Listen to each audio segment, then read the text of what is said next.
Querido Padre Celestial, gracias por esta oportunidad que nos das. Ya vamos en la lección 9. Hemos aprendido, hemos orado, hemos sido confrontados y todo lo que tú has inspirado a través de este libro y muchos de los artículos que hemos leído y todo lo que nos has ido diciendo, Señor, que dé mucho fruto, que dé fruto entre nosotros y para muchos otros. Amén. Gracias, Padre, porque tu reino avanza a través de los que te creen y nosotros queremos ser precisamente de esos que están delante de ti y te dicen, úsame, Señor, envíame a mí. Amén. Usa ahora, Señor mío, estas presentaciones, el libro, el capítulo que leímos y bendícenos conforme a tus misericordias. Te lo pido en el nombre de Jesús. Amén. Amén. Amén. Amén. Bien, estamos en el capítulo 9. Y hoy vamos a hablar de este tema de qué pasa que se enfría de pronto el amor entre las personas. Nos pasa a todos, es un tema de acostumbramiento. De hecho, hasta la Biblia nos habla en un capítulo en Apocalipsis de que tienes, el Señor tenía contra la iglesia de Éfeso que había perdido su primer amor, ¿no es cierto? Y eso es precisamente este baluarte, el que vamos a hablar hoy día. El pasaje que teníamos que memorizar es Hebreos 12:15. ¿Alguien quisiera recitarlo, que se lo aprendió de memoria? ¿Un Yo, voluntario? ¿Un sí voluntario? yo. A ver, diga. Pero lo voy a tapar ahí porque se me está viendo en la pantalla. No, pues cierre los ojitos. Ya. Mirad bien, no sea que alguno deje de alcanzar la gracia de Dios, que brotando alguna raíz de amargura os, es- os estorbe, y por ella muchos se han contaminado. Hebreos 12:15. Muy bien, Ruti. Excelente. Este es un maravilloso ejercicio para la memoria, para que siga funcionando el cerebro hasta el último minuto. Aprender versículos de la Biblia. Como introducción a este capítulo, leamos un poco, dice, el cristianismo es real en la medida que lo sea el amor. Esto es un recordatorio bien importante.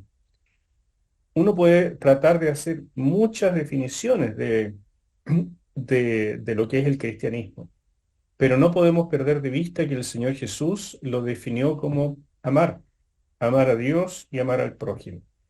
Entonces, la ley, la ética cristiana, la relación entre los cristianos y la relación con el mundo y la relación, por supuesto, con Dios debe estar fundamentada en el amor. Y resulta evidente entonces que un ataque diabólico va a ser intentar apagar esto, enfriarlo, inutilizarlo. Entonces el enemigo trata de congelarlo. ¿Cómo? Las penas, los fracasos y las desilusiones hacen que la almeja se cierre, ¿no es cierto? El molusco, ahí se cierra y ya no quiere ser herido. El niño herido se esconde, otra metáfora. No queremos ser más vulnerables ni vulnerados. En otras palabras, la experiencia, diría, más común en la humanidad es el sufrimiento. En la relación con las personas, inevitablemente hay esta experiencia. ¿Y cómo la manejamos? ¿Qué hacemos con ella? Especialmente después de haber recibido el amor de Dios, es lo que hoy tenemos que preguntarnos. Si está disminuyendo la capacidad de amar, está frente a la evidencia de que el enemigo está desarrollando una fortaleza de amor congelado. Así que ahí tenemos la evidencia. Y cada uno de nosotros, siguiente por favor, cada uno de nosotros tiene que empezar a mirarse y a preguntarse, ¿cómo está mi amor hacia Dios? ¿Cómo le respondo? ¿Cómo era mi amor cuando recién me convertí? ¿Cómo es mi relación con las personas? Obviamente, primero con los que están más cerca, los familiares, y cómo es con la gente de la iglesia. ¿Soy un amoroso hipócrita que sonrío cuando estoy en reuniones sociales, pero en la casa puedo ser un ogro? Eso es algo que cada uno tiene que responder. Y El Señor huele de lejos la hipocresía. Así que, hermanos míos, cuidado con este baluarte que es extremadamente frecuente. En este capítulo se enfocan las relaciones interpersonales y el efecto que ellas tienen en el desarrollo del individuo, así como en la extensión del reino. Es decir, se estudia el segundo gran mandamiento: amarás a tu prójimo como a ti mismo, en su aplicación práctica, asumiendo sus costos y beneficios. Dios nos manda a amar, pero la apertura del amor da espacio para ser dañados. No obstante, cerrarse y endurecerse, que es esto de la almeja cerrada, nos daña también, dando lugar al diablo para construir fortalezas de amor frío, lo cual daña al cuerpo de Cristo. Si no queremos ser dañados, bueno, tratamos de tener relaciones más distantes, de no abrirnos demasiado, de no ser tan abierto, de no ser tan vulnerable. Pero de esa manera no podemos amar en la práctica, ni tampoco vamos a recibir amor. Esa distancia es inaceptable en el cuerpo de Cristo. Y el problema es que abrirse inevitablemente recibe daño. Entonces, ¿cómo se hace? ¿Cómo funciona esto? ¿Cómo logramos un equilibrio? Los objetivos de este capítulo, no siempre soy tan claro en lo que quiero hacer, pero en este capítulo voy a ser muy esquemático porque realmente tenemos que llegar a la parte final donde están los esquemas para sanar estos baluartes de amor frío. En este capítulo analiza el problema de la necesidad de sanidad interior en las personas y su efecto en las relaciones interpersonales, particularmente en la iglesia. O sea, hasta aquí es vital que ustedes hayan leído los artículos que he mandado acerca de la sanidad de las personas, tanto en relaciones, o sea, de sanidad interior, como en el aspecto de la demonización.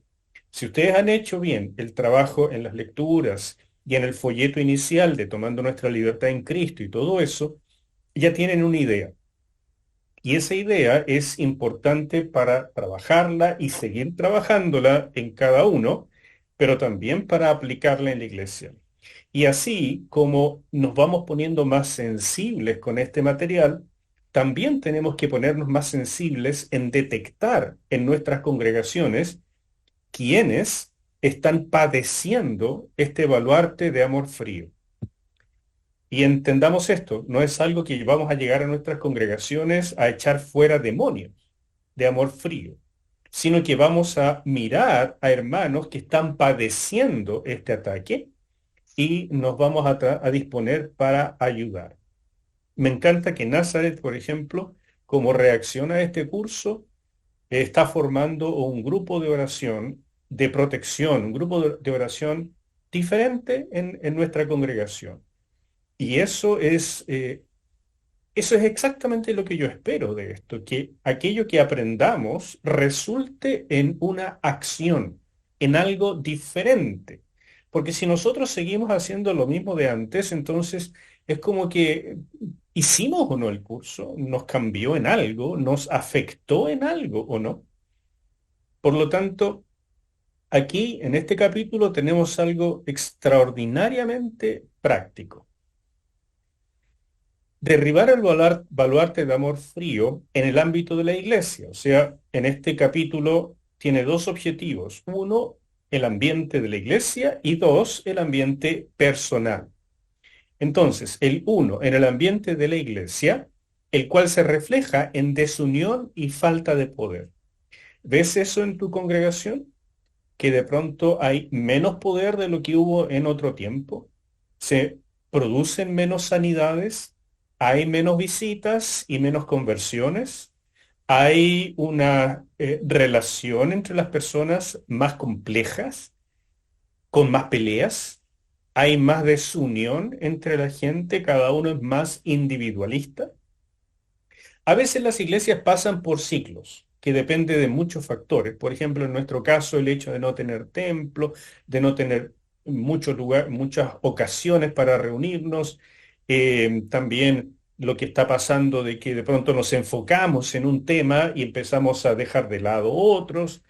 y la gente se enfoca tanto que empieza a olvidar que tiene que continuar con el ritmo de evangelismo y de invitar personas y todo eso, ¿no? Entonces, eso puede ser cíclico en una iglesia, pero cuando se instala este baluarte de amor frío, aquellos que se han sensibilizado estudiando estos temas, por ejemplo, a través de este libro, empiezan a desarrollar un cierto discernimiento espiritual diferente y perciben en su corazón que hay algo. La reacción general de las personas es criticar.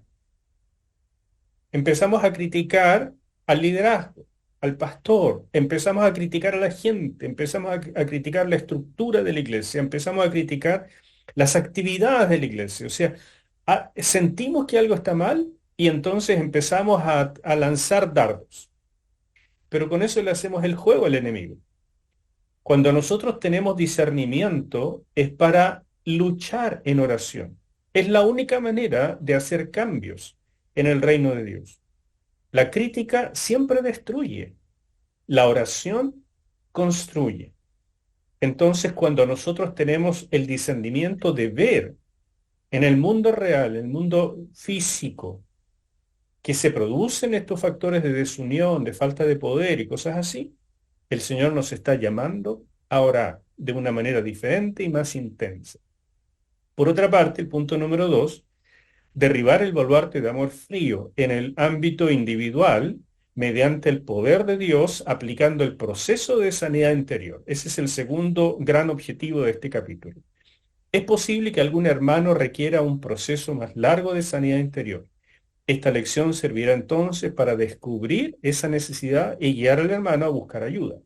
Cuando una persona necesita algo más profundo, necesita asesoría y tiene que asesorarse por alguien que sepa de este tema, tanto de la sanidad interior cristiana como de la liberación. Lamentablemente, no todos los líderes en la iglesia están entrenados en estas cosas. Es una lástima y muchas congregaciones simplemente viven de las enseñanzas del púlpito, de pastores bien intencionados, pero con poca preparación cuando llega la hora de ayudarles en sus etapas de la vida. ¿Mm?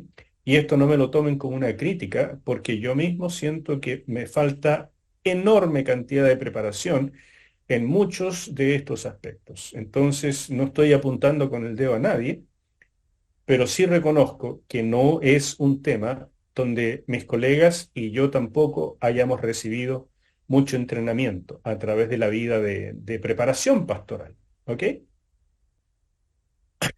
Voy a cambiar un poco el orden de los capítulos. En el libro, el primer, perdón, no de los capítulos, sino de los puntos mayores en el capítulo. En el libro, el primer punto es tratemos con la falta de perdón. Pero vamos a comenzar con el siguiente. Amor sin compromiso no es amor. Y aquí tengo a mi lectora profesional. Léame los versículos, por favor, que están ahí. Mateo 24, del 10 al 12. Muchos tropezarán entonces y se entregarán unos a otros, y unos a otros se aborrecerán, y muchos falsos profetas se levantarán y engañarán a muchos, y por haberse multiplicado la maldad, el amor de muchos se enfriará. Gracias. Ustedes saben que Mateo 24 es un capítulo profético. Es el Señor Jesús que está hablando poco antes de ser el crucificado. Y en estas enseñanzas escatológicas, o sea, acerca de la época del fin, Él da un montón de detalles que nos permiten identificar cómo será esta época del fin. Y la verdad es que si uno analiza estas profecías, se parecen enormemente a la época que estamos viviendo actualmente.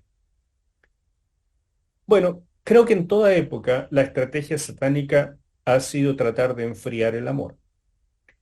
Pero cuando uno vive en una sociedad entregada al individualismo, al materialismo, y que además está plagada de violencia, de maldad, de estafas. O sea, yo me imagino que les pasa lo mismo, pero yo recibo unos 3 llamadas diarias tratando de estafarme. Eh, Todo el tiempo alguien está tratando de hackear alguna cosa, alguna cuenta o lo que sea. En la calle uno camina cada vez con más inseguridad, mirando hacia los lados, con el celular muy agarrado. En algunos países esto todavía no es tan grave, los países del primer mundo, pero en los países tercermundistas como nosotros, cada vez esto se va poniendo más grave. Y por lo tanto, el amor se empieza a enfriar. Uno ve a la gente en la calle como posibles enemigos, casi como molestias, y no las ve con amor, así como diciendo, esta persona necesita el mensaje de Cristo. Más bien, córrete porque tengo que llegar a este lugar y ojalá que tengas un aspecto que no me dé miedo, porque si me da susto, más encima voy a hacerte el quite. Voy a tratar de ir por otro lado, voy a cruzar la calle, voy a ir, no sé, me explico, ¿no es cierto? Si la cosa se ve mal, si nosotros estamos en la locomoción pública y vemos algo que nos desagrada, como, no sé, estas manifestaciones de hoy de, de la gente LGTB o protestas en la calle de encapuchados tirando bombas, creo que en lugar de decir, oh, cuánto amo a esas personas, uno siente, ¿por qué no las meterán a la cárcel? ¿No? Eh, o que el Señor les mande un rayo de una vez, algo bien cariñoso. Y por lo tanto, el amor se enfría.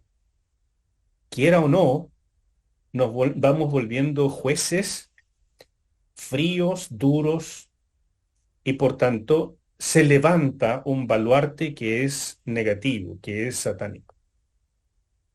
No necesito, creo yo, ahondar mucho más en esto. Cada uno tiene sus propias experiencias y sabe de lo que estoy hablando, ¿no es cierto? No es raro que seamos heridos cuando amamos o que nos sintamos utilizados al servir a otros. Este es un factor también muy tremendo.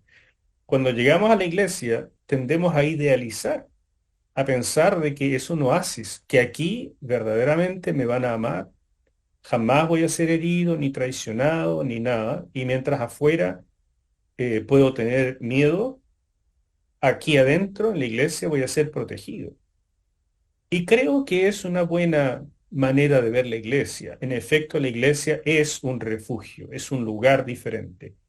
Pero no falta el infiltrado, en primer lugar, ¿no es cierto? O sea, yo he tenido que echar gente de la iglesia, de la nuestra no me tocó sobre este tema, pero de otras iglesias donde tuve el privilegio de servir, sí me tocó echar a personas que estafaron a algunos hermanos. Eh, y además de los infiltrados, están los hermanos que tienen sus propios problemas psicológicos o conductuales y por lo tanto hieren a otros. Hay algunos que están en un proceso de crecimiento todavía muy complejo y a lo mejor traicionan la confianza de otra persona y eso produce un bache enorme. Y más encima, cuando nosotros estamos creciendo y tratando de sanar en nuestra autoestima y en todo lo que traemos, y empezamos a servir en la iglesia, evidentemente todavía no estamos completos. Y si alguien no nos reconoce el servicio, particularmente el pastor, que tiene esta figura tan particular de ser la figura paternal de la iglesia y ser un poquito como la figura de Dios en la iglesia. Entonces, si el pastor no me saluda, si el pastor no conoce mi nombre, si el pastor no reconoce mi servicio y ojalá lo diga delante de toda la congregación, me hiero, me siento utilizado, me siento, es que no sirvo para nada, otra vez me traicionaron. Bueno. Y eso es para enfocar en mi figura en este momento, pero eso pasa a todo nivel, con todos los líderes de la iglesia. Todos los que tienen gente a su cargo tienen la opción de herir y de levantar personas. Y nadie quiere herir, pero lo hacemos muchas veces sin querer. Así que también ustedes esto lo saben. en la iglesia se produce. Como resultado, muchos van menguando en su compromiso producto de esas experiencias, sin darse cuenta que de esa manera su amor se enfría. Así que miren la cantidad de oportunidades que tenemos para que el amor se enfríe y tenemos bien poquitas para que el amor se caliente. Para perseverar la calidad del amor en nuestro corazón, es imperioso que perdonemos a aquellos que nos hicieron tropezar.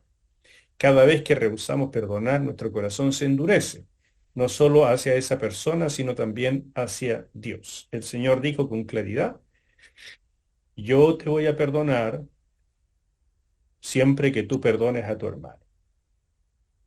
Y cada vez que nosotros rehusamos perdonar, por cualquier causa, el corazón se endurece y la relación con Dios se va distanciando.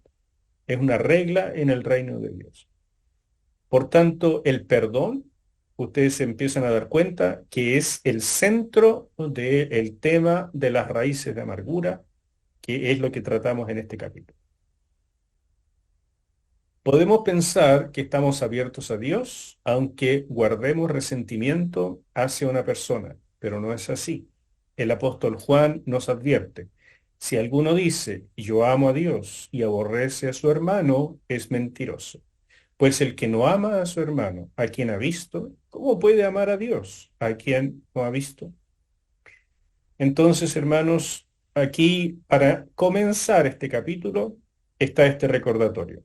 El amor frío tiene muchas avenidas por las cuales se asienta en nuestro corazón. Y una de esas es que las personas empiezan a decir, yo no necesito a la congregación, no necesito a los hermanos, yo puedo solo en mi casa, yo puedo ver la transmisión, yo puedo tener un grupo de estudio bíblico y no necesito entonces de todas estas posibilidades para ser herido. Es un error, lamentablemente es un error. Una brasa que es alejada del fuego se termina enfriando. No puedes solo tú y Cristo hacer tu cristianismo, sino que tienes que oler a oveja. Tienes que estar en la manada, ¿ok? En el rebaño. Esto es vital, vital, vital para tu vida espiritual. Pero sí, es cierto, puedes ser herido, herida, y hay que aprender a perdonar. ¿Preguntas o comentarios hasta aquí? Mario, adelante. ¿Qué tal a todos? Nuestra congregación es bastante numerosa. Crecimos hace 4 años, éramos como 3,000, ahora somos 5,000. Y una de las cosas que nuestro pastor líder martilla mucho de la cultura es utilizar Mateo 18, decimos. Mateo 18, versículo 15, que es, si un hermano ha pecado contra ti, ve y encáralo, háblale en privado, y si logran arreglar las cosas, te has ganado un hermano. Si no, ve a llamar 2 o 3 testigos más, y si no logras resolver, llévalo a toda la congregación. Y tenemos un recordatorio de esto casi mensualmente, porque surgen malentendidos, hay resentimientos, empiezan chismes, y si la gente no empieza a resolver los problemas así uno con uno, esas amarguras siguen ahí, mucha gente se va de la congregación. Yo lo he utilizado muchas veces, conmigo lo han hecho varias veces, me dicen, Mario, necesitamos un Mateo 18, y ya está como que es de la cultura y funciona muy bien, gracias a Dios. Hemos podido aclarar cosas, limar asperezas, y muchas veces son malentendidos, y a veces sí, la gente pues, dependiendo del nivel de madurez, se piden perdón el uno al otro y seguimos adelante, pero sí es un riesgo y así es como nosotros lo resolvemos. Solo quería levantar eso. Excelente, gracias Mario. Y ya el hecho de que una congregación llegue a números tan grandes, dice mucho, dice algo bueno, y es que el pastor o los líderes han logrado establecer una cultura de transparencia, de arreglar conflictos, de no permitir que el amor se enfríe. Así es que eso habla muy bien de la cultura de la iglesia donde estás. Felicitaciones al pastor por lograr algo así. Amén. ¿Alguien más quisiera comentar algo? Sí, pastor. Cuando usted habló del individualismo, eh, cada uno buscando su propio beneficio, no diría yo propio beneficio, sino tratando de mostrar su propio ego y el orgullo. Y cuando se opera así en iglesias, no se llega, no hay un crecimiento espiritual en las personas, porque muchas veces si cada uno está buscando su propio beneficio, su propio yo, no digo que este es el caso en la iglesia que asisto, pero estoy hablando de una manera general. Los líderes muchas veces falta de entrenamiento también, pocas reuniones donde se pueden hablar los problemas que están confrontando, todo ese tipo de cosas muchas veces conllevan ese enfriamiento y que esos mismos líderes pueden ser también piedra de tropiezo para otras ovejas que se van, que muchas veces se van de la congregación. Correcto, Cristina, así es. Gracias por el comentario. Bueno, yo me imagino que ustedes, igual que yo, entendemos sobre este tema, aunque eh, tal vez no, no lo mantenemos en memoria, en perspectiva constantemente, y este capítulo nos viene a recordar algo que es importante. Lo bueno precisamente de este capítulo es que nos obliga, nos lleva a pensar en esto, a analizarlo, como está haciendo ahora Cristina, como nos dijo Mario. ¿Qué pasa en mi congregación? ¿Qué pasa en mi vida? ¿Qué pasa en mi casa? ¿No es cierto? Y ese análisis es vital. Si no lo hace cada uno individualmente, no tiene derecho tampoco a hacerlo congregacionalmente. O sea, yo no puedo sanar a alguien si no soy sanado primero. Médico, cúrate a ti mismo. Ese es un refrán muy antiguo, ¿no es cierto? Entonces, como diríamos acá en Chile, no me vengas a hablar eso, primero veamos cómo estamos por casa, ¿no es cierto? Imagínense que uno sea consejero de matrimonios y tiene el matrimonio propio hecho de pedazos. Entonces pierde credibilidad. Así es que es importantísimo que entendamos que el baluarte de amor frío es una manera diabólica de destruir congregaciones y de destruir hogares y de destruir personas. Por tanto, comencemos por nosotros, vamos a hacer nuestro hogar y tenemos que colaborar con nuestras congregaciones. Siguiente, Perdón, José. pastor, Ruth, adelante. ¿puedo agregar algo respecto a lo que estaba hablando antes y de lo que habló la hermana del ego? Yo creo que es importante en esto, viendo nuestra relación en la congregación, qué sé yo y todo, es bueno ponerse en los zapatos de los demás, no pensar siempre en uno, porque a veces las personas están ocupadas organizando cosas, están con preocupaciones de la misma, organizando cosas de la congregación. También uno tiene que pensar que también tienen problemas personales o familiares y a veces están distraídos y no pueden prestar la misma atención en todo momento o en cualquier momento. Creo que es importante ponerse en ese lugar y pensar que a nosotros también, a cada uno de nosotros nos pasa eso, que de repente estamos centrados en nuestras preocupaciones, en nuestros problemas familiares y todo, y nos olvidamos que tenemos que prestar atención y relacionarnos con los demás.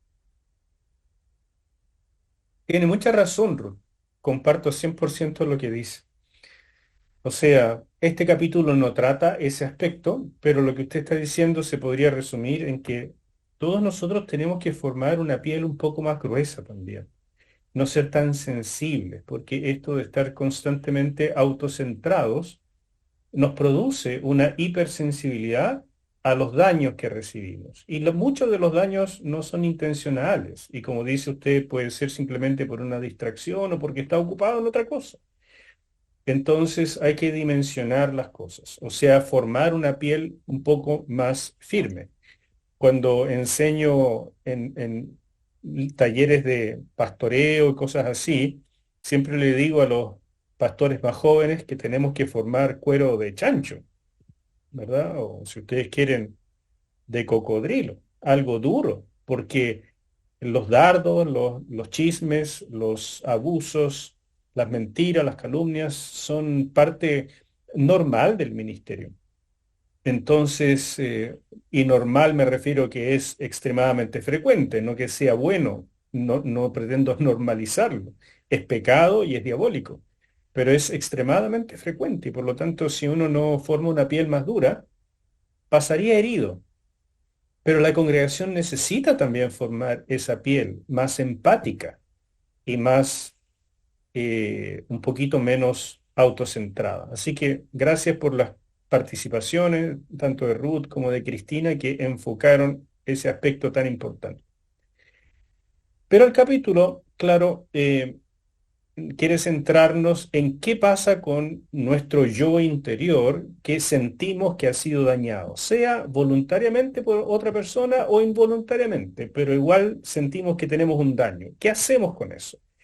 Y especialmente cuando el daño es genuino y ha venido acompañándonos tal vez desde nuestra niñez. O sea, hablamos de traumas. Ahí es cuando se requiere sanidad interior. Después de analizar la necesidad de que se necesita amor comprometido, y cuando hablamos de amor comprometido, es un amor que dice, puedo ser dañado, pero escojo amar, ¿ya? Porque la alternativa es salirse. Claro, si yo me salgo, no me va a dañar nadie, pero escojo la soledad, escojo no tener relaciones, y eso es peor. Entonces, la elección que este capítulo nos pide es, escoge el amor, pero entiende que el amor va acompañado, lamentablemente, por daños. Entonces, veamos cómo arreglamos los daños, cómo sanamos los daños, pero no dejemos de amar. Y por tanto, el segundo punto es recordar que esto no es opcional, sino que es un mandato del Señor. Y nuestra lectora nos va a leer ahora los dos grandes mandamientos. Marcos 12, 28 al 31. Acercándose uno de los escribas, que los había oído disputar y sabía que les había respondido bien, le preguntó, ¿cuál es el primer mandamiento de todos? Jesús le respondió, el primer mandamiento de todos es, oye Israel, el Señor nuestro Dios, el Señor uno es, y amarás al Señor tu Dios con todo tu corazón, y con toda tu alma, y con toda tu mente, y con todas tus fuerzas. Este es el principal mandamiento. Y el segundo es semejante. Amarás a tu prójimo como a ti mismo. No hay otro mandamiento mayor que estos. Amén. El Señor Jesús lo dejó con mucha claridad. Y lo que yo les puse en negro es el primer mandamiento de todos. O sea, para el Señor Jesús está claro. Prioridad. El primero es Dios, siempre en primer lugar. Pero dijo, el segundo es semejante. Y eso es desafiante. Porque dijo, no puede haber primero sin segundo, si ya parece una cueca, ¿no es cierto? No puede estar el primero sin que esté el segundo. No puedes amar a Dios sin amar al prójimo. Eso para Dios es una contradicción y necesitamos entenderlo. El que dice yo amo a Dios, pero la gente me cae mal, está súper equivocado. El que dice yo amo a Cristo, pero no me gusta la iglesia, no ha entendido que no se puede amar la cabeza y despreciar el cuerpo. Es como si uno le dijera a la novia de uno, uy, me encanta tu cara, pero tu cuerpo, ¡buah!, horrible. No puede, no puede. O le gusta todo, o le está diciendo no me gusta nada. Entonces, la cabeza es Cristo, pero el cuerpo del Señor es la iglesia. No se puede amar solo la cabeza y no el cuerpo. No es posible vivir un cristianismo de solo Jesús y yo. No se puede tener a Jesús sin hacer lo que Él dice. No se puede amar a la cabeza, Jesús, sin amar su cuerpo, la iglesia. En realidad, crecer en amor y fe en Cristo es amar y creer como Cristo, lo cual significa estar comprometidos con el pueblo de Dios y con la humanidad en general, tal como Él lo está. La voluntad de Dios es que lleguemos a ser perfectos en unidad. Ese capítulo tan importante que es la oración del Señor en Juan 17, no es una sugerencia de Cristo, es un mandato. Por tanto, necesitamos entender que amar al prójimo como a uno mismo es tan vital como amar a Dios. Y necesitamos entender que la unidad en la iglesia es un mandato, no una opción. No podemos decir, mi iglesia es muy bonita, pero la gente está toda desunida. No importa, igual me gusta. No, hay un problema que necesitamos arreglar. No puedo yo decir, en mi casa me cae bien mi hijo mayor, pero todos los demás hijos y mi esposa no lo soporto. O sea, ¿cómo es la cosa?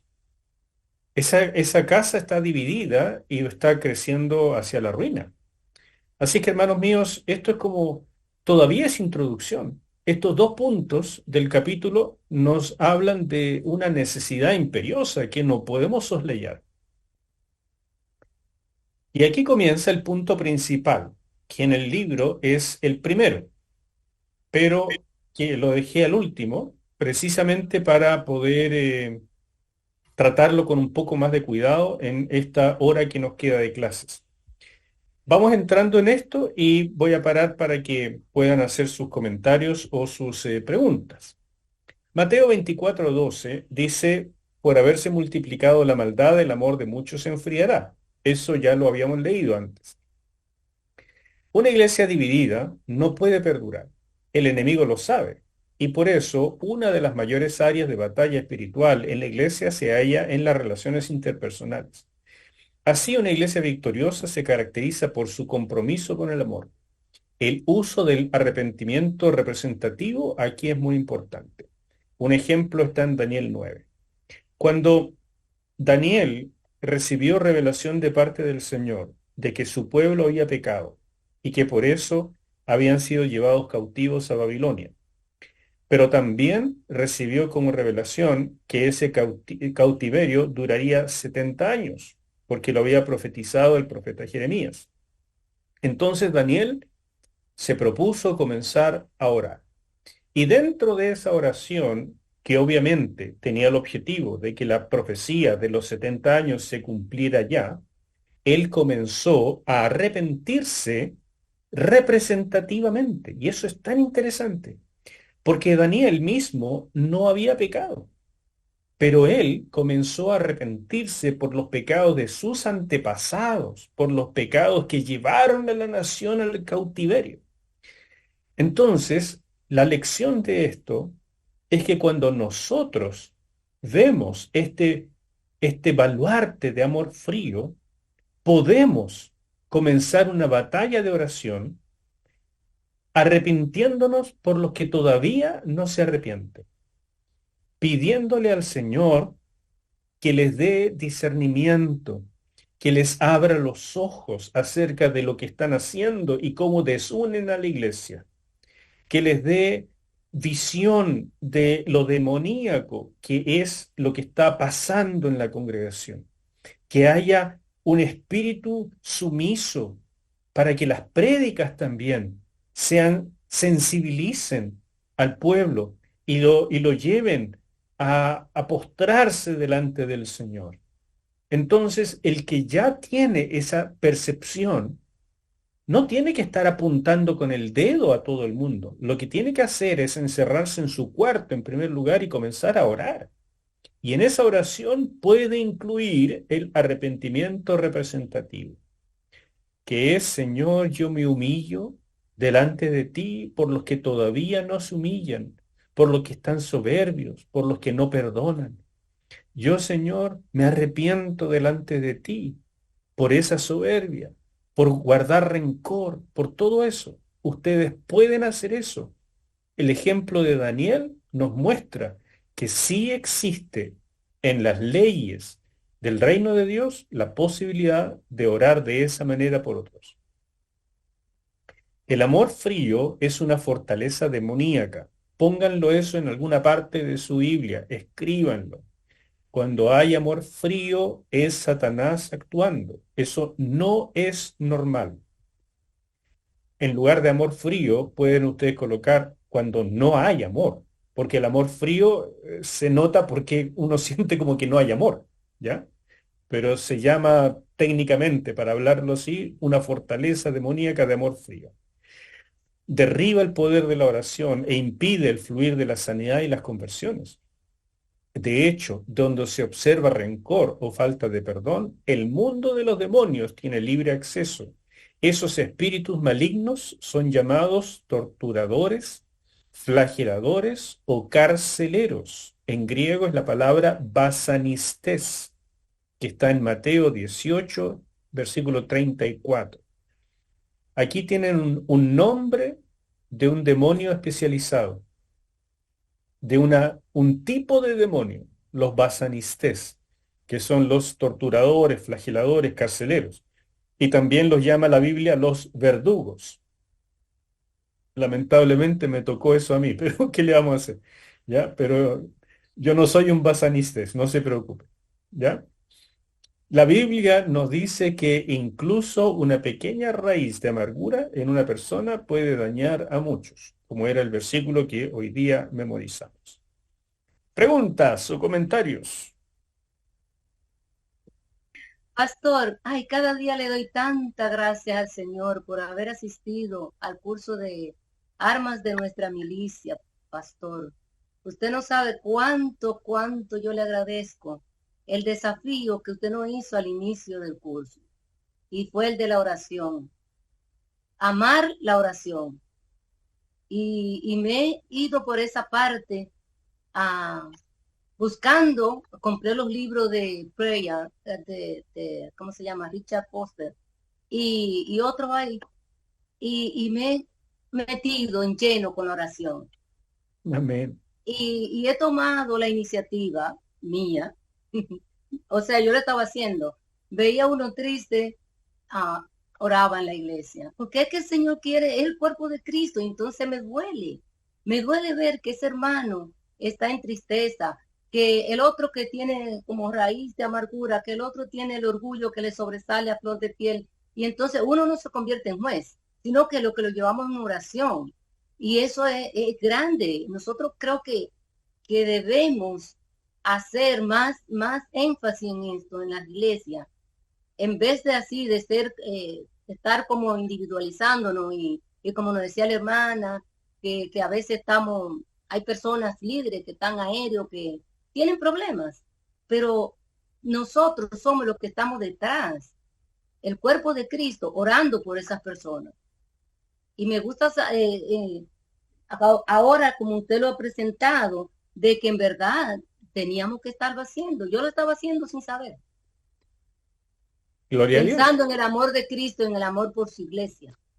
Por supuesto. Esa es la tarea que tiene que surgir a partir de un curso como este. Si no, yo me sentiría súper desilusionado si no hay ningún cambio de esta naturaleza. Y el hecho de que le haya gustado tanto el curso de armas, y espero que este también, como que nos hace responsables de compartir estas enseñanzas con otros. Amén. No se trata de hacernos maestros todos nosotros, pero compartir lo que hemos aprendido. ¿Y por qué no hacer un grupo y entonces buscar repasar las enseñanzas del libro? Están grabadas todas ahora, entonces ustedes las pueden mirar y después las conversan y se forman grupos de oración. Y qué maravilloso sería que en una iglesia hubiera infinidad de grupos orando, cada uno por necesidades, rompiendo estos baluartes hasta que se formen verdaderos pelotones de batalla. Gracias, Cristina. Amén. Amén. Nazaret y después Chelo querían hablar. Sí, lo mío era un pequeño comentario porque el señor ha estado trabajando esto hace bastante tiempo Ustedes no lo saben, pero fui criada por mi mamá y mi mamá es súper rencorosa. De hecho, yo tengo acá las hojitas de la solución de las preguntas y en el primer capítulo uno tenía que anotar los valores éticos de la Biblia que me producían molestia o que yo observaba, ¿cierto? Lo que uno escogía, etcétera. Y yo lo conversé con Cristian, mi esposo, por si alguno no lo conoce acá, y los dos dijimos lo mismo, que mi mamá tiene siempre estos comentarios, de hecho lo tengo anotado. El que me la hace, me la paga. Ni perdón ni olvido, son cosas recurrentes que nosotros escuchamos en ella. Entonces, obviamente, yo me crié con eso y también lo copié. Si mi mamá se enojaba con por algo de nosotros, dependiendo de lo mal que nos portábamos, no nos hablaba por semanas. Y es algo que llevo trabajando harto tiempo. Y de hecho, cuando en algunas oraciones o en la alabanza, de repente sale Dios te amo, yo trato de privarme de eso porque yo sé que a mí me cuesta amar al prójimo y tenía muy presente que si yo no amaba a mi prójimo por este versículo, ¿cómo voy a decir que amo al Señor? Entonces, he estado hoy trabajando con ese tema. Hoy día estaba viendo el capítulo 9 y este extracto, el que estamos hablando en este momento, se lo envié a mi mamá. Le saqué una foto y se lo envié por WhatsApp. Y justo me estaba contando una situación que estaba viviendo y me dijo, cuando tú me mandaste esta foto y la leí, de este extracto, justo me acordé de esta situación que te estaba comentando. Entonces, de alguna forma, cuando el Señor salva a alguna persona, el Señor también dice que su casa es sanada y yo siento que a pesar que mi mamá no está participando en la iglesia, de alguna forma igual está llegando el mensaje.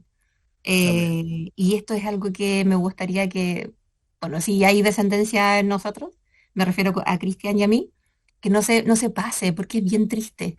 Queda la raíz de amargura en uno y también uno le hace daño al que está al lado cuando lo trata de esa forma.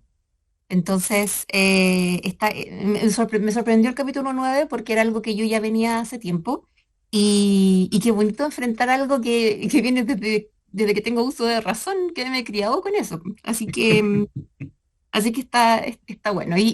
A concluir, a modo de conclusión, he ido avanzando. Gracias al Señor he ido avanzando. No tengo el mismo nivel de rencor que mi mamá, pero todavía quedan cosas. Y cuando pasa algo, yo digo, ay Señor, ayúdame a perdonar y no tener raíces de amargura, porque es algo que a mí me cuesta.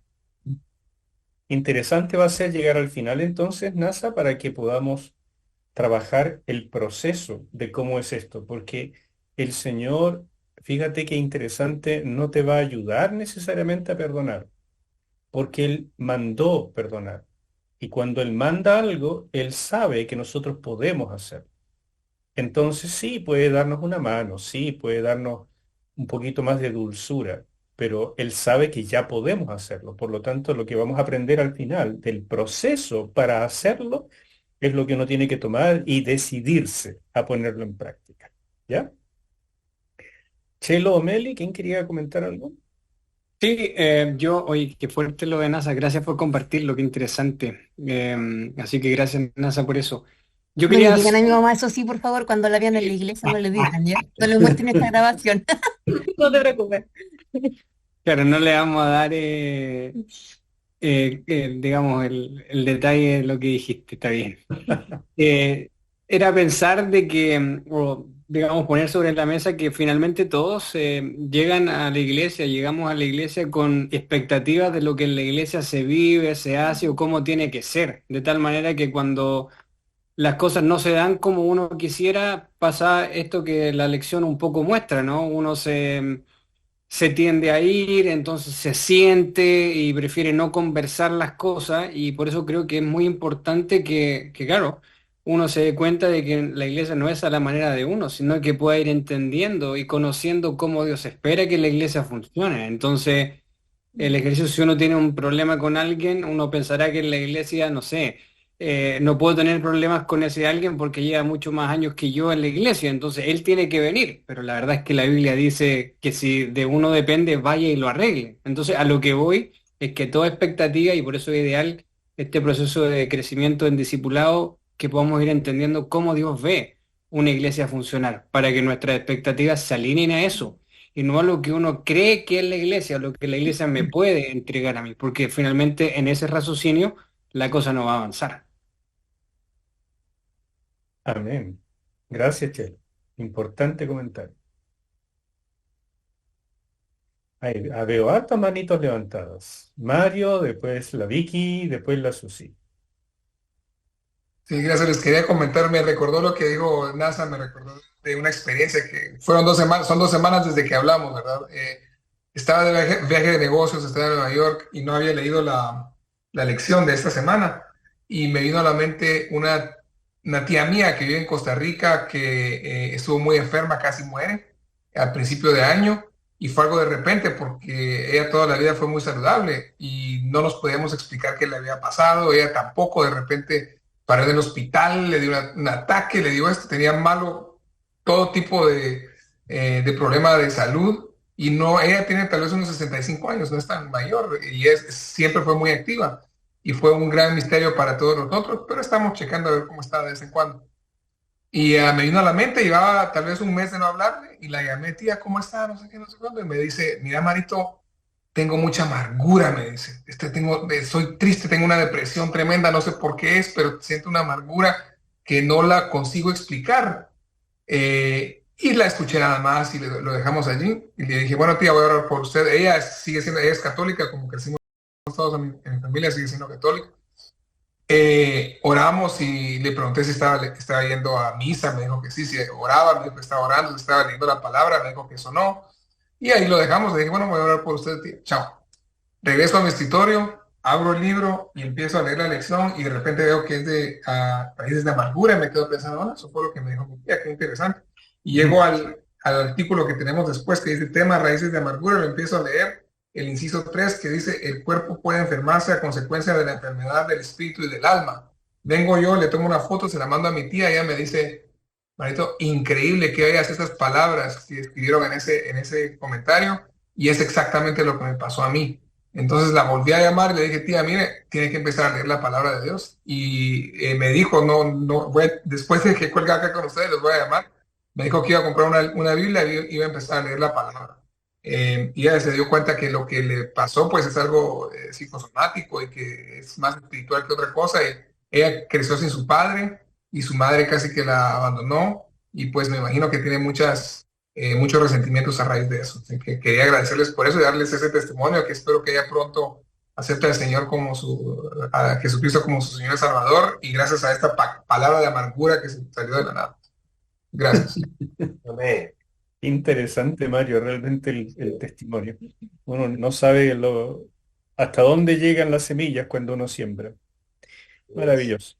Vicky, Eh, bueno, igual esta lección, hola a todos, a mí me llegó mucho porque por varias razones, en realidad podría decir de todos los capítulos algo. Nosotros también en algún minuto estuvimos fuera de la iglesia y creo que también por todas las razones que éramos más inmaduros, quizás con más problemas, también a veces uno toma las cosas personales y no teníamos y nos tocó mucho tiempo de mucho dolor fuera, entre en medio del tiempo que estuvimos fuera, perdimos a nuestros padres, bueno, particularmente yo a mis dos papás y mi esposo, su mamá, y después sentíamos esa necesidad de volver, en algún minuto también en este curso, y creo que puedo decirlo, Susana, si me lo permite, en algún minuto Susana conversó conmigo y me decía, tú tienes que volver a la iglesia porque tienes que congregarte, y yo como que sentía como, incluso creo haberle contestado como que no necesitaba. Pero en el transcurso de este curso, en algún minuto me acerqué a ella y le pedí perdón personalmente por haber contestado lo que contesté, y al volver, por eso digo, todas las partes han pasado, porque al volver sentimos como que llegábamos a casa, pero sentíamos que estaba ese orgullo todavía ahí. esa raíz de amargura. Y fuimos botando, cada capítulo de este libro ha ido botando algo, o sea, Claro. derribando. Y hoy día, en el fondo, al ver todo esto, hoy día estamos más grandes, estamos hemos pasado en este último tiempo, para los que están ahí, a los que me conocen. Pasé por un diagnóstico de cáncer, hoy día, gracias al Señor, ya me dijeron que no, mi biopsia salió buena, me operaron, entonces el Señor ha tratado con nosotros, pero lo más importante es cómo ver la fidelidad de Dios, el amor profundo y el aprender de realmente derribar el orgullo, la soberbia, ponernos a cuentas con el Señor y ver los frutos, porque los frutos han sido extraordinarios. O sea, esto de mi diagnóstico ha sido para mí realmente, no puedo decir lo mejor, pero ha sido muy bueno este desierto, que espero estar 2 años solamente, no 38 más, 2 no más. Y además, los frutos han sido tan maravillosos que mi hijo con la polola están haciendo el ABC y mi hijo ha entrado a la iglesia de la forma más orgánica, más como quien entra tan con su corazón lleno y su corazón absolutamente dispuesto. Y eso sin forzar nada. Entonces, solo gratitud. Vamos en el capítulo 9. No sé lo que va a pasar al final, pero hasta el momento ha sido realmente una aventura de cosas buenas. Así que solo gratitud a todo lo que hemos aprendido, a cómo el Señor ha tratado nuestras vidas, a cómo nosotros también nos hemos sometido a esa disciplina en amor y a pedir perdón también por nuestras faltas. Así que eso quería compartir en general. Excelente, Viquita. Muchísimas gracias. Maravilloso comentario. Susi, Wow, hay tanto que agradecer al Señor, tanto, tanto, tanto. Bueno, la verdad que este capítulo, que yo sigo con el librito con el Tomando Nuestra Libertad, que no lo suelto para nada, y justamente el último capítulo que habla sobre la libres de la amargura y que toca muchos temas de lo que estamos viendo ahora. Una cosa que a mí me llamó la atención que lo hice también en el libro, que dice entendiendo la amargura como una venganza no efectuada. Y efectivamente eso me hace recordar montones de cosas que uno ha vivido, incluso siendo cristiano, cómo uno va guardando esas cosas en el corazón.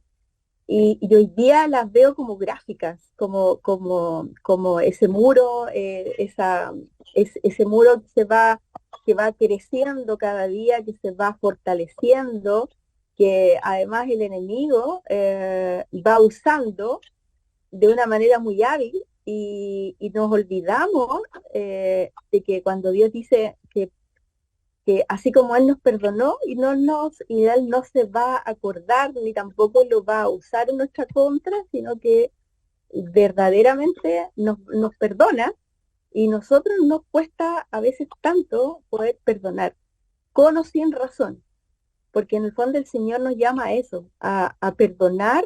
A veces podemos tener razón, porque efectivamente pudiéramos haber sido heridos, y otras veces son ideas nuestras, que se van formando en nuestra mente y le vamos agregando de nuestra cosecha.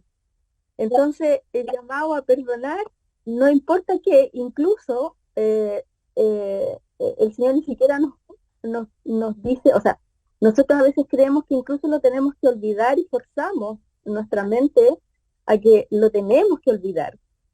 Y no necesariamente, porque el Señor cura de una manera diferente a la que nosotros, al concepto de lo que nosotros pensamos que es curarnos. Él nos cura de una manera sobrenatural, que quizás lo entendemos desde el plano espiritual, pero no desde el plano humano, que usamos tanto esos conceptos humanos y lo queremos aplicar en las cosas del Señor. Así que Y aunque a veces cuando perdonamos tenemos que aprender a vivir con las consecuencias, pero aún en eso el Señor derrama su misericordia en la vida de nosotros. Lo encuentro hermoso, y esto es algo que si bien, como dijo el pastor, hay algo que esto es un tema que nosotros tenemos que es recurrente, ¿cierto? Hay que estarlo como trabajando o recordándonos constantemente, porque el enemigo siempre va a estar usando esto que es muy sensible para nosotros, somos muy delicados de piel. Así que, no, precioso, siempre tener este tema ahí pendiente. Excelente, Susi. Ciertamente este es un gran tema y que solo se da en la especie humana. Entre los Sí, animales esto no es así. Eso también muestra lo diferente que somos del reino animal. así es. Bueno, sigamos un poco más. La amargura, y como bien decía la Susi, se puede definir como una venganza no efectuada. La amargura es un deseo de vengarme que no pude realizar o no quise realizar. Generalmente no pude, porque es ilegal a veces, ¿no es cierto? O porque no tengo los medios, no tengo el poder para hacerlo. Entonces, como decimos en Chile, me la tuve que tragar y punto. Es la puerta de entrada para los basanistés y eso es lo que no nos dice. La amargura es una puerta de entrada para influencia demoníaca y específicamente de esta clase de espíritus malignos. Estos demonios son especialistas en producir amor frío, el cual derriba el poder de la oración e impide el fluir de sanidades.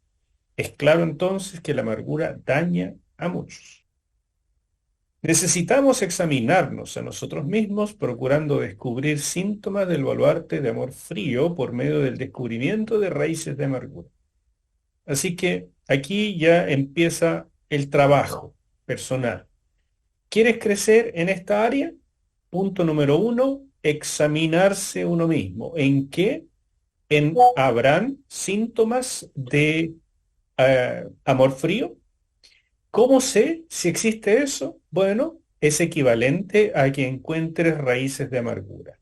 Y las raíces de amargura son mucho más fáciles de detectar, porque el amor frío o la apatía hacia las demás personas tendemos a negarla. No, si yo sigo siendo igual de abierto. No, si yo no tengo esos problemas. En cambio, la amargura la detectamos más fácil. Cuando siento en mi corazón que tengo rabia, que en la mañana me levanto y me siento pesimista, o miro a una persona y siento rencor, o siento que me debe algo, o bueno, tantas cosas. La amargura es algo mucho más fácil de detectar y por eso les sugiero ir por ese camino. Si detectan amargura, es ya un síntoma de que el amor se está enfriando. Segunda cosa, para trabajar, necesitamos entender la relación entre las enfermedades físicas, emocionales y espirituales. Para hacer eso es importante el folletito de Tomando la Libertad en Cristo, pero sobre todo la serie de sanidad que les mandé, que espero la hayan bajado y que todos la estén escuchando de a poquito. Y como la Meli nos dijo al principio, de repente uno se queda pegado con una de estas predicaciones porque le toca especialmente y entonces la tiene que escuchar una, dos, tres veces para trabajar todos los aspectos. Pero es importante entender, nosotros somos una unidad, no es el cuerpo separado del espíritu y del alma. Por lo tanto, si se enferma una de estas cosas, se van a enfermar las otras también. Finalmente, aplicamos los principios de sanidad interior partiendo de la pregunta 7 del libro, ¿ya? Eso es el proceso, lo que hay que hacer.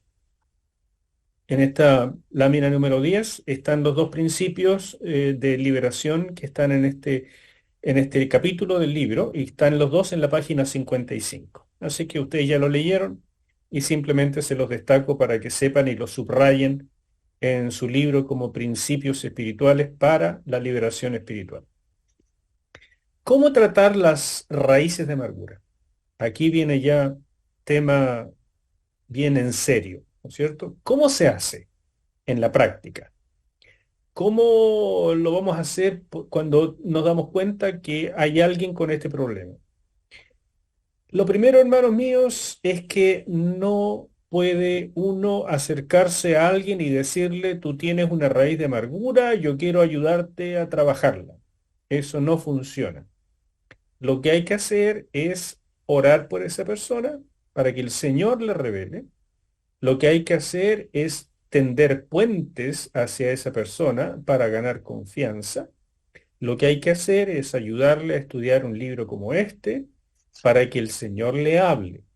Y cuando la persona quiera, cuando la persona dice, en realidad tengo un problema, estar disponible y tener los estudios necesarios para poder ayudar.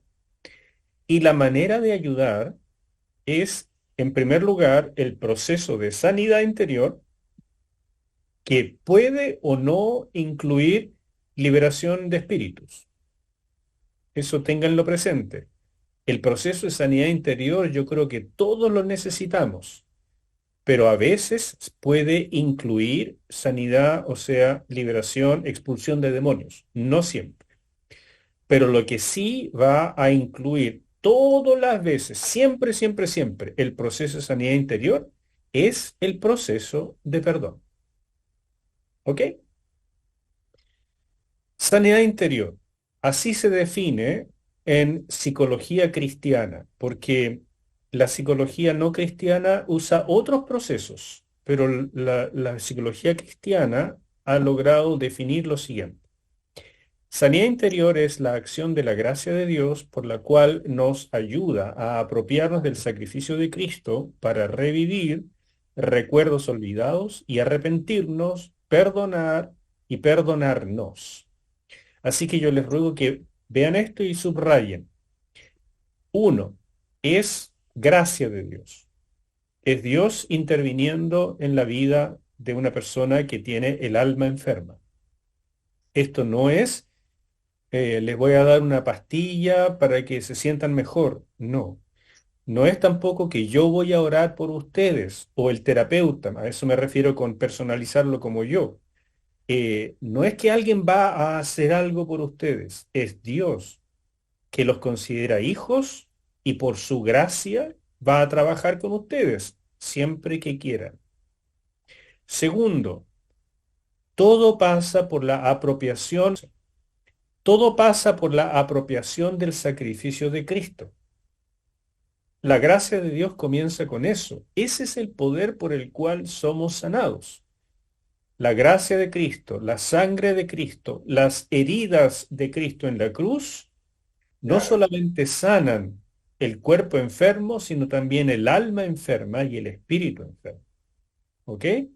Y por último, lo que hace la sanidad interior es revisar recuerdos olvidados que son traumáticos, de los cuales a veces tenemos que arrepentirnos, a veces necesitamos perdonar y a veces necesitamos también perdonarnos. Y con mucha frecuencia son las tres: arrepentirse, perdonar y perdonarnos. Bien, la sanidad interior se indica cuando llegamos a darnos cuenta, lo cual no siempre es fácil, de que estamos sujetos en alguna manera a los traumas del pasado.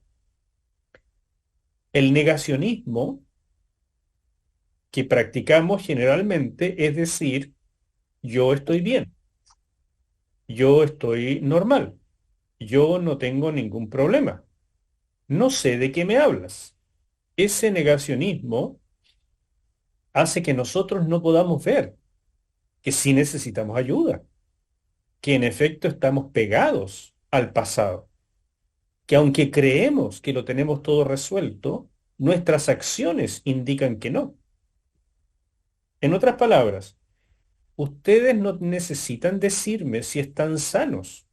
Lo que necesitan es preguntarle a las personas a su alrededor y que les digan, ¿yo tengo algo raro? ¿Tengo alguna manía? ¿Tengo compulsiones?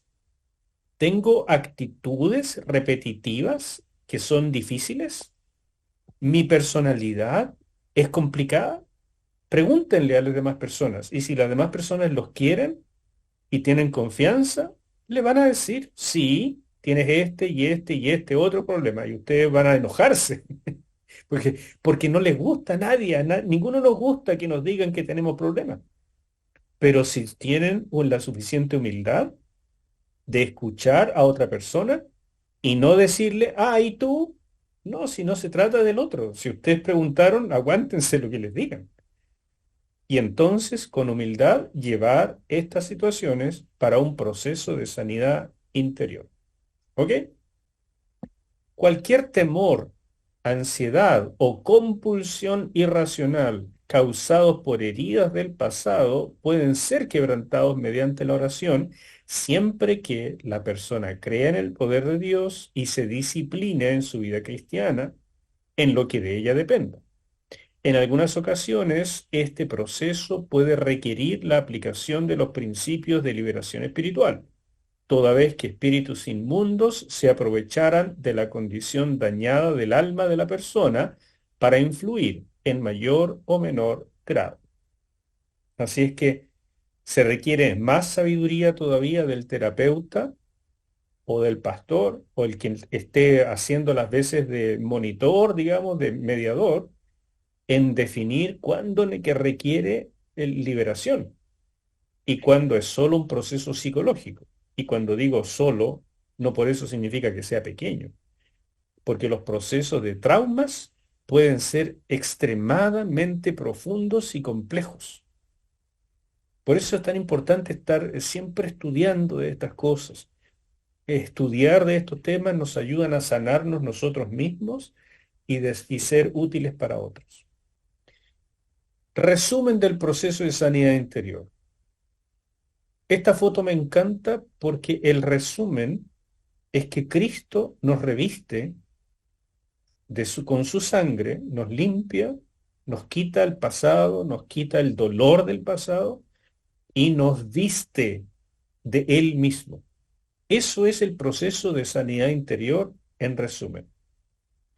Pero si lo podemos resumir en cierta cantidad de pasos, y créanme que estos pasos pueden demorar muchas sesiones, a veces meses, trabajando lentamente hasta que la persona se puede conectar emocionalmente con lo que está oculto. Lo primero es recordar los hechos, sentimientos y reacciones producidas por las experiencias dolorosas del pasado. Segundo, determinar las consecuencias que esas heridas tuvieron en la relación con Dios y con el prójimo.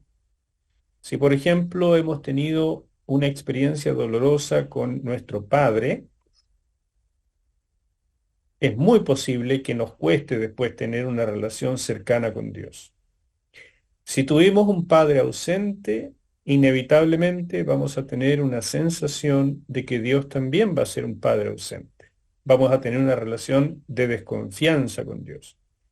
Si tuvimos un padre golpeador, castigador, inevitablemente vamos a trasladar esa imagen a la de Dios.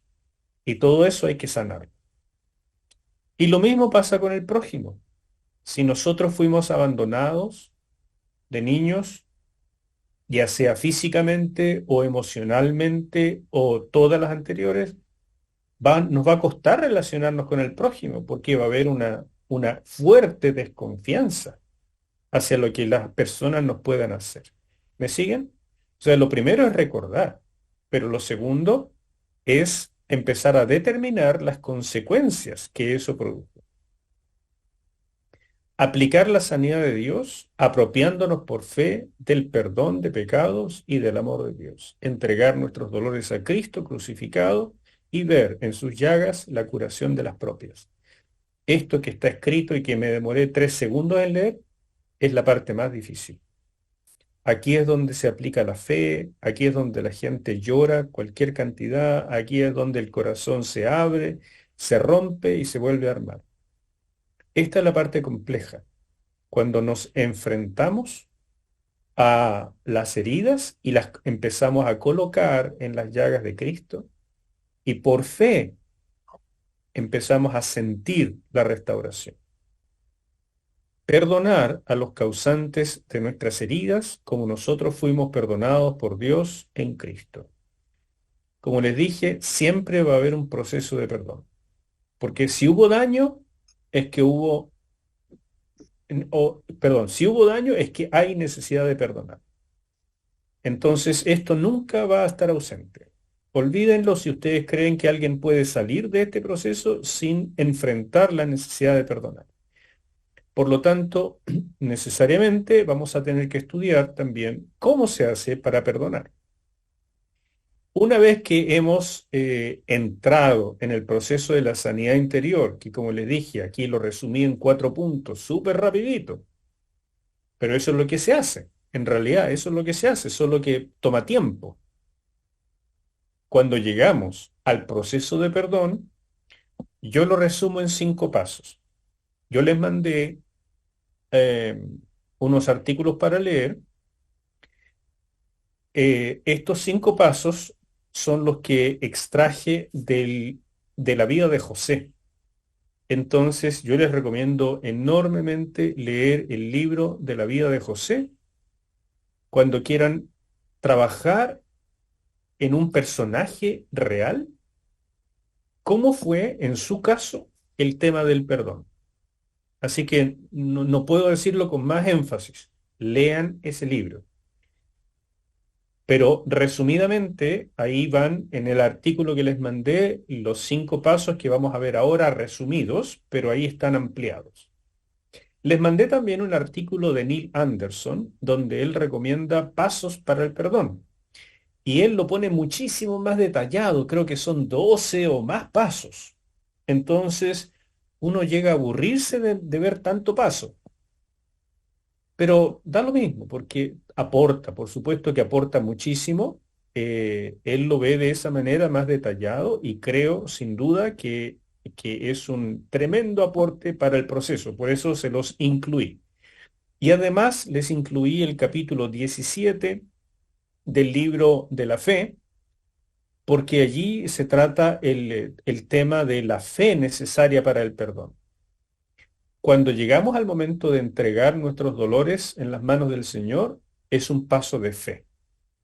Y por eso les incluí ese capítulo para que lo estudien también y les aproveche. ¿Ya? Eso es cierre. Ahora cierro los comerciales y volvemos a este para ver los 5 pasos del perdón. El proceso de perdonar comienza con la decisión de soltar el dolor, la amargura y el rencor en las manos de Dios. El resto es un milagro de libertad que Dios hace, a través del cual podemos llegar a amar más que nunca. Así que insisto, esto comienza con una decisión, pero de verdad tenemos que subirnos en las espaldas del Señor, porque perdonar para mí es un milagro. Otros dicen perdonar es divino, ¿no es cierto? Pero eso es como decir solo Dios puede perdonar. No, hermanos, nosotros podemos perdonar, pero sí estoy convencido en Dios.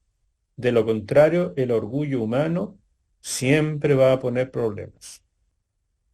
El primer principio del perdón es este: entender que, aunque las personas que nos dañaron también acarrean sus propios traumas, no por eso debemos aminorar el dolor, perdón, ahí hay que cambiar esa letra, el dolor que nos causaron tratando de justificar sus actos. Es importante dejarles a ellos la culpa de sus decisiones y no tratar de justificarlos, ni de olvidar, ni de echarnos la culpa, peor todavía, por lo que nos hicieron. Es el principio de responsabilidad. Este es importante. Cuando una persona es dañada, tratas de alguna manera de trabajar el enorme daño que recibió. ¿Cómo lo hace? Una de las formas que la sociedad enseña, a veces los psicólogos también, y es un terrible error, es tratar de aminorar lo que me pasó justificándolo. Me robaron, me golpearon, me quitaron el auto, le golpearon a mi esposa, golpearon a mis hijos, pero el muchacho que lo hizo estaba drogado y él mismo fue muy golpeado cuando niño y por tanto tuvo una niñez sumamente difícil. Entonces, de esa forma voy como justificando de por qué me pasó lo que me pasó. No hay que hacer eso. Yo trabajo con lo que a mí me pasó y la otra persona tiene que trabajar con lo que a él le pasó. Yo no soy responsable de lo que a otra persona le pasó y que por eso me hizo lo que me hizo. Una chica que es violada no puede empezar a decir, pero es que a ese hombre también lo violaron, o a ese hombre lo golpeaban mucho y por lo tanto él le gusta hacer sufrir a los demás, o es que en realidad yo andaba con una minifalda muy corta y entonces lo provoqué. No, el daño está hecho y la persona es responsable por lo que hizo. Yo le dejo la responsabilidad de lo que hizo a el que lo hizo y yo tengo que hacerme cargo de mis emociones. Eso se llama el principio de responsabilidad. ¿Ok? Segundo principio. Al final de esto, obviamente, voy a dejarles el micrófono para que puedan comentar o preguntar cualquier cosa. Segundo paso importante. Para avanzar en una sanidad por medio del perdón es indispensable la decisión de no quedarse pegado en los sufrimientos del pasado, pero no por entereza personal, sino por la convicción de que Dios está con cada uno de sus hijos. Este es el principio de resiliencia, pero de resiliencia divino, no humano. Déjenme explicarle. Cuando uno recibe un daño muy profundo, tiende a quedarse pegado en ese daño porque aprende a vivir con ese daño. La mayor parte de las personas genera odio, rencor, y esa emoción les libra de sentir pena, de sentir tristeza en exceso. La tristeza destruye, el rencor fortalece.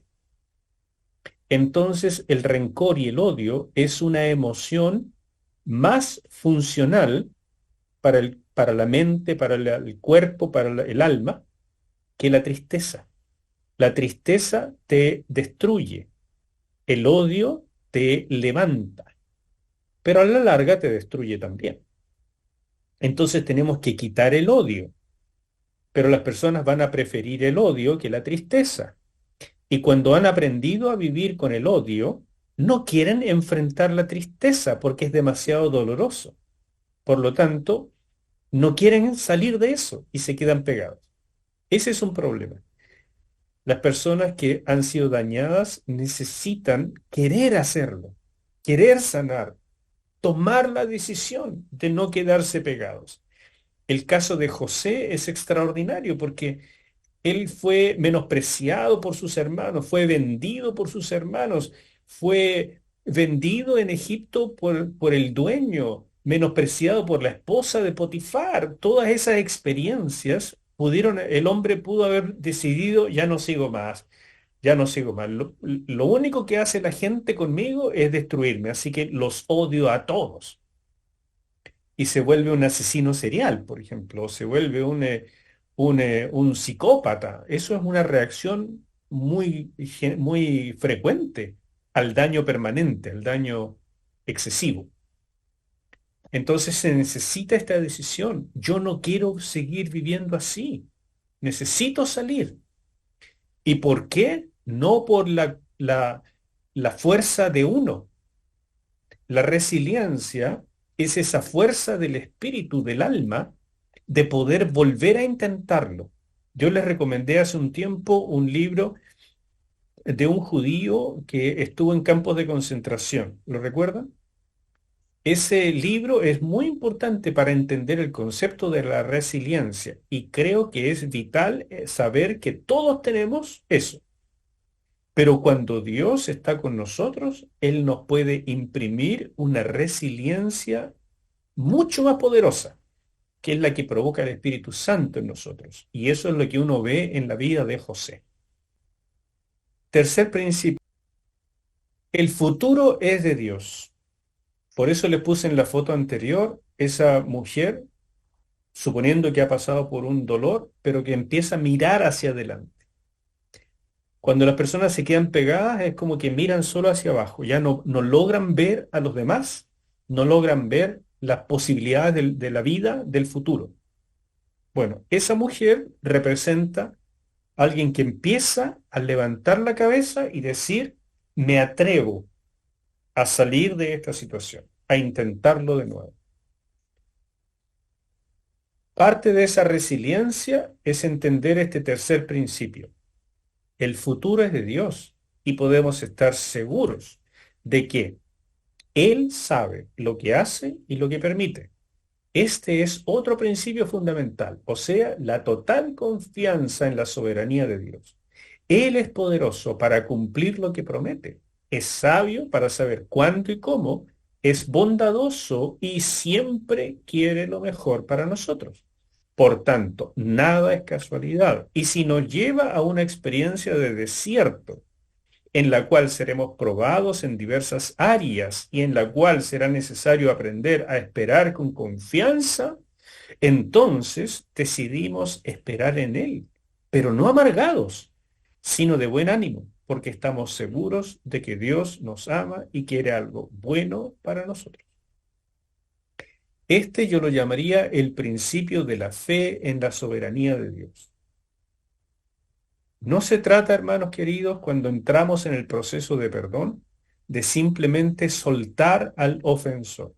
Se trata de incluir a Dios y decir, Dios mío, si tú permitiste algo, esto, aunque evidentemente no me gustó y que fue totalmente injusto, pero como tú de verdad existes y de verdad creo que eres soberano, entiendo que tiene que haber un propósito.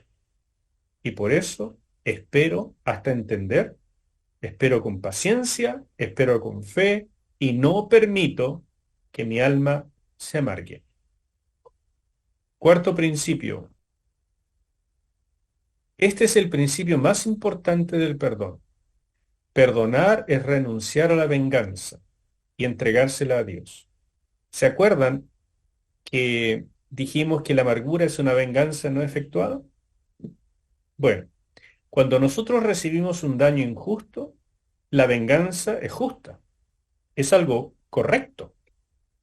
Es algo que, por ejemplo, en el Antiguo Testamento se dice como, tiene que venir el vengador de la sangre y es justo que se haga. Está bien y hay que prestarle apoyo, porque la venganza es la retribución a los daños. Por lo tanto, no tienes que tener vergüenza, hermano, hermana, cuando te han hecho un daño y tú quieres vengarte. No tengas vergüenza de eso. Pero perdonar es soltar la venganza, aunque sea justa, entregarla en las manos de Dios, que dice, yo soy juez justo, mía es la venganza. Ese es el paso más difícil y más importante. Cuando uno dice, rehúso la venganza, aunque sea justa y aunque tenga las posibilidades. El caso de José otra vez nos sirve de ilustración. Él tenía el poder para vengarse de sus hermanos y la venganza habría sido totalmente justa. Y sin embargo, él dijo, no, Dios me trajo acá por algún propósito. Él sabe, Él es bueno. ¿Se dan cuenta? Y punto número 5 y último, si para perdonar necesitamos dejar la venganza en manos del Señor, para llegar a la reconciliación hace falta cambios en el ofensor. O sea, este quinto y último punto es que la reconciliación y el perdón no son lo mismo. Uno puede perdonar y no reconciliarse, porque si el ofensor no quiere ser perdonado, no le interesa recibir el perdón o simplemente no cambia, entonces nosotros lo perdonamos. ¿En qué sentido? Le damos la venganza a Dios y nosotros rehusamos, por lo tanto lo quitamos de nuestra vida y lo dejamos libre. Pero no significa que volvemos a ser los grandes amigos. porque si no hay un cambio del otro lado, no se puede. José probó a sus hermanos para ver si habían cambiado. Y después de comprobar que habían cambiado, los abrazó, lloraron juntos, los recibió y los albergó en Egipto. ¿Se dan cuenta? Él los había perdonado antes de que llegaran a Egipto. Él había llegado hasta el punto 4 antes de que ellos llegaran a Egipto. Pero el punto 5 solamente fue posible porque ellos en verdad habían cambiado.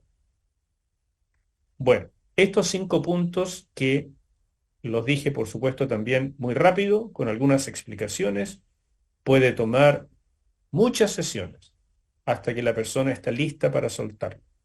Pero si nunca llega al punto 4, la verdad es que nunca van a poder tratar con las raíces de amargura. Este es el sistema de la sanidad interior, mis hermanos, y cuando entre medio de todo este proceso vemos que hay basanistés metidos, espíritus carceleros, ahí empezamos con una lucha espiritual para sacar esto y después continuar con el proceso de sanidad interior. ¿Preguntas? ¿Comentarios? Yo quisiera hacer algún comentario porque creo que todos en la vida tenemos como que perdonar a personas, y quién no ha sufrido un trauma o algo que le ha afectado grandemente, y esa es una de las razones por las que hay que perdonar. Por ejemplo, yo le doy terapia a niños que vienen con muchos traumas, niños que están enfermos productos a trauma. Ellos no entienden del perdón porque son incluso niños pequeños.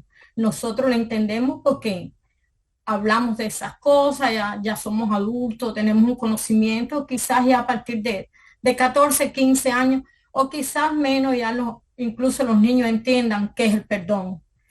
Pero es difícil, me ha sido difícil muchas veces, no puedo ocultarlo, perdonar, y me han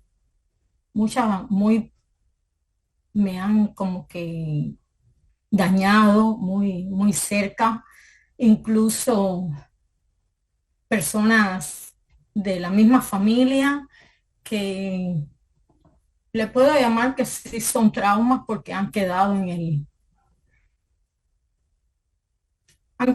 el recuerdo incluso, y no ha sido la parte de que no lo he perdonado. Por ejemplo,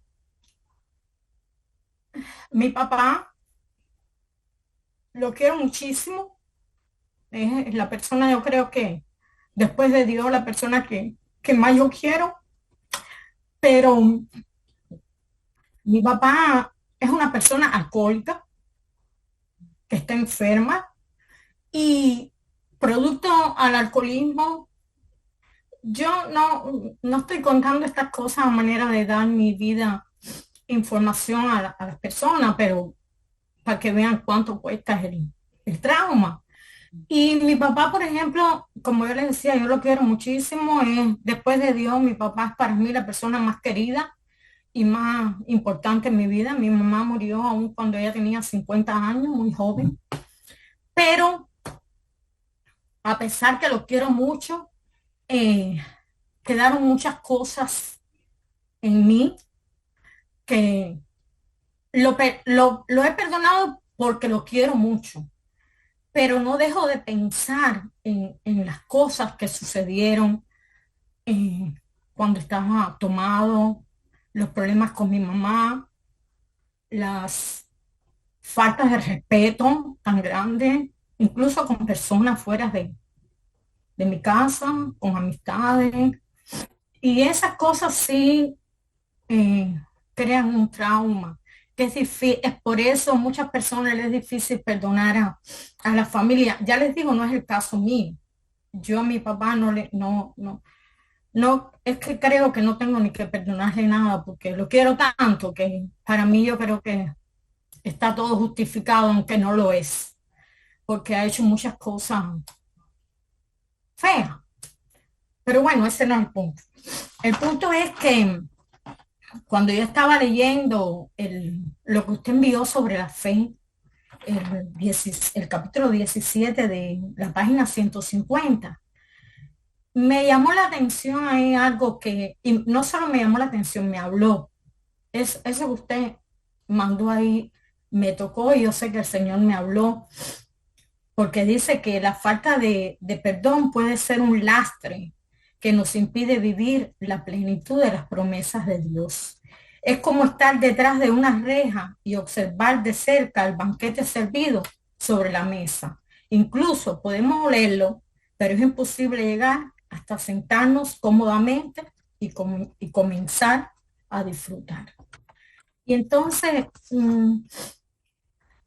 esto que yo he dicho hoy es como que a manera de que no guardo rencor, no tengo nada que perdonar a mi papá, pero sí, todas esas cosas quedaron dentro de mí. Y hay veces que digo, bueno, ¿tendré que perdonar o no tendré que perdonar? Porque todavía me duelen y las recuerdo como que estuvieran pasando, incluso desde que era una niña. Viví eso. A estas alturas mi papá tiene 72 años y él no se ha logrado quitar del alcohol. Y, y sí ha sido un trauma para mí. Entonces, no sé, por eso le pregunto si es que yo tengo que perdonar o yo me creo que no. No sé, no entiendo esa parte de mi historia. Es una pregunta muy profunda y gracias por compartirnos, Aliuska, esa parte tan tremenda de tu vida.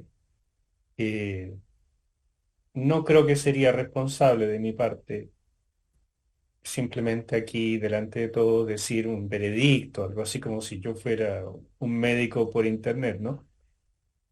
Mi sugerencia es que si tú sientes que necesitas algo, que algo te todavía está revolviéndose, yo creo que eso es una forma de decirte el Señor si necesitas trabajar. No es algo que podamos hacer así en este momento, en un curso, es algo que requiere un poquito más de trabajo y que necesitas probablemente acompañamiento. Alguien que te ayude, que esté orando, que escuche la historia, que te lleve a esta sanidad interior, recordando ciertas cosas, llorándolas y colocándolas sobre el altar del Señor como una ofrenda. Es un proceso muy difícil, pero necesario para poder terminar la limpieza que parece que necesitas. Pero insisto, es solamente una sugerencia y te animo a buscar un poco de ayuda para completar. Se te ve una persona sana, pero uno sabe lo que lleva por dentro. Gracias, pastor. De nada. Amén. Mario, parece que querías decir algo. Sí, yo les he comentado durante estas que son 9 semanas de las situaciones de mi vida, mi familia, con mi padre, que en mi familia ha habido incesto, ha habido de todo. Mi padre quería que me abortaran y mi madre pues me salvó a última hora, etcétera, etcétera. Tantas cosas que han sucedido. Vengo de Guatemala, de una de las ciudades más pobres, de una de las partes más pobres de la ciudad.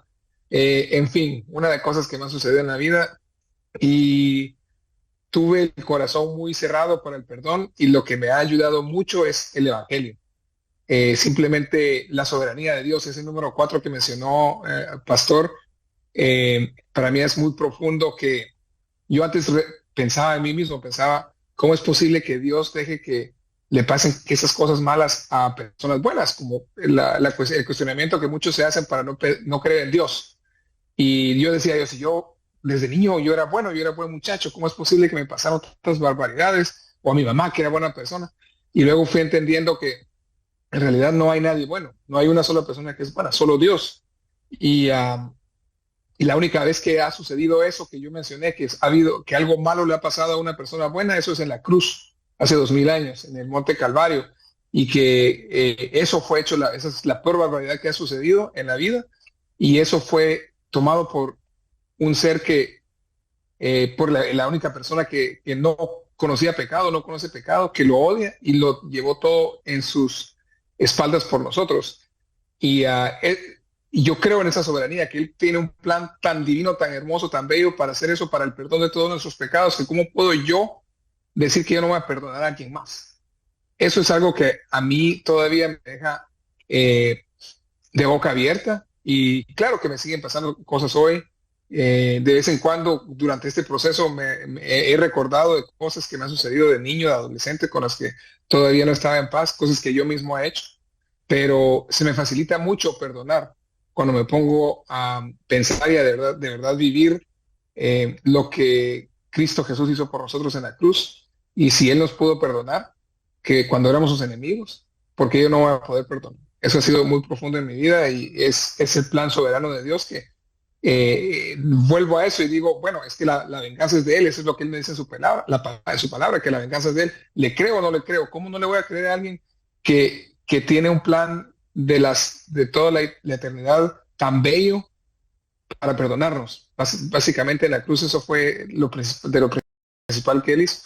Y eso me da paz, me da confort. Y cuando tengo un momento de dificultad perdonando, me pasó algo hace un par de semanas, y regreso a la cruz cuantas veces pueda, y medito a eso y saco la palabra de Dios, y yo sé que es un valor que está ahí, hasta que sale y digo, es cierto, te lo entrego, Señor, gracias. Y ahora con esta lección voy a ir aún más a fondo. Eso es todo, gracias. Muchas gracias, Mario. Les recuerdo que este proceso que estamos analizando es para los tres aspectos del perdón. A veces uno necesita arrepentirse para pedir perdón. A veces uno necesita perdonar a otro. Y a veces uno necesita perdonarse uno mismo. Y generalmente están las tres cosas. Pero lo que más vemos es la necesidad de perdonar a otros, porque estamos mucho más conscientes de nuestro ser, de nuestro ego, de nuestro orgullo que es dañado. Entonces siempre tenemos la sensación de que otros nos deben a nosotros, y estamos menos conscientes de los daños que nosotros le hacemos a otros. Así que les animo a empezar este proceso de mirarse con mucha honestidad en cuánto hemos dañado y cuánto he pedido perdón yo, con humildad genuina, con arrepentimiento. Segundo, tratar lo que me han hecho para perdonarlo también con profundidad. Y tercero, y les digo que esto no es menor, para mucha gente con personalidades obsesivas es muy difícil llegar a perdonarse uno mismo. A veces somos jueces de nosotros mismos más duros que cualquier otra persona, y por supuesto que Dios. Así es que el proceso no es fácil, tiene estas tres aristas y requiere pasar por todos estos puntos que vimos. No se salten ninguno. Y como les digo, si de verdad están pegados en algo, busquen ayuda de alguien que sepa manejar estos aspectos y que les ayude. Un último comentario antes de que finalicemos la clase de hoy. A mí me gustaría decir algo, y Claro. va en directa relación con lo que tú acabas de decir, porque eh, somos dañados desde nuestra primera infancia. Acá hemos escuchado testimonios de gente que ha abierto su corazón y ha contado cosas realmente muy importantes, muy Profundas. personales, muy profundas y muy traumáticas también. Entonces hay mucho daño hecho a cada uno de nosotros. Pero retomando lo mismo que tú decías, el hecho de que nosotros seamos tan dañados hace que nosotros también dañemos a los demás. Por eso es súper importante mirar estos tres aspectos que tú acabas de decir, que así como estamos analizando quiénes nos han dañado, es muy importante entender que yo también he dañado a propósito del daño que me han hecho. Porque si eso es lo que aprendí de chica, entonces lo llevo como inherente en mí. Entonces también ver este proceso de pedir perdón, que es muy importante. Se requiere dejar el orgullo, que es de lo que hablamos en el capítulo 1, ¿cierto? Es el primer tema que vimos. Correcto. Y necesitamos dejar de lado el orgullo, del cual hemos estado hablando durante estas 9 clases, y decir, mira, me equivoqué, yo también te dañé y te pido perdón. Es muy valiente, porque muchas veces, como habíamos hablado al inicio de esta sesión, de repente somos muy sensibles en algunos casos, ¿no? En algunos, también vimos cosas muy traumáticas que no hay que restarles la importancia, pero a veces nos sentimos y nos dolimos de cosas que no son tan importantes. Entonces, también hay que dejar de lado ese orgullo y empezar a ser un poco más humilde, genuinamente, dejar la soberbia de lado y pedir perdón. Y perdonarse uno mismo también yo creo que es súper importante y un proceso que es muy necesario también. Genial, muchas gracias por ese comentario. Y si ustedes van ya ahora en la lección 9 hilando todo lo que hemos estado estudiando, se dan cuenta desde el capítulo 1 empezamos a enfrentar estos temas como verdaderos baluartes de espíritus. O sea, ya no hablamos solamente del orgullo, sino del baluarte del orgullo. Tampoco solamente de la incredulidad, sino del baluarte de la incredulidad. Y ahora estamos hablando del baluarte de amor frío y todas las raíces de amargura y de los basanistés. Y entonces nos damos cuenta que estos problemas psicológicos que la sociedad tiene, que todos tenemos y que trabajan los psicólogos, muchas veces sin comprender el mundo espiritual, es necesario que nosotros los cristianos estemos conscientes de que aunque el trabajo de los psicólogos sea de mucha ayuda, está incompleto si no incluye el aspecto espiritual. Así que nosotros somos fundamentales en la sociedad, mis hermanos. No crean que somos un adorno. En verdad somos fundamentales y comprendemos estas cosas, las trabajamos para nosotros y podemos ayudar a otros. Listo. Creo que hoy vimos todo. Eso era solamente para recordarles estas series que mandé.